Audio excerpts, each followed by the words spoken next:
Bozorda bir ot sotgan odamdan xaridor so'rabdi-da, otingni aybini aytgin. Men qassobman, aybi bo'lsa ayt desa. Ot egasi otimni o'pkasi teshik deb javob berib.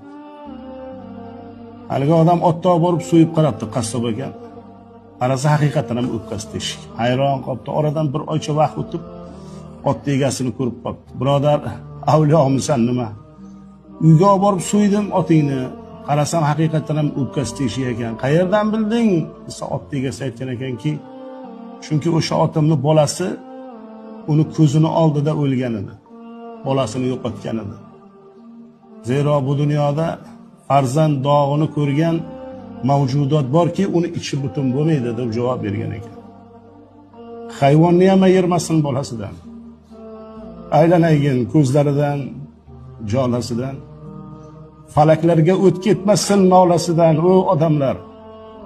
Bolalarni o'ldirmanglar. Men tinchman-ku, menga nima deya olmadim. İçim yondi, tilginamni tiya olmadim. Nasroniymi, musulmonmi bilolmadim. O odamlar. Bolalarni o'ldirmanglar.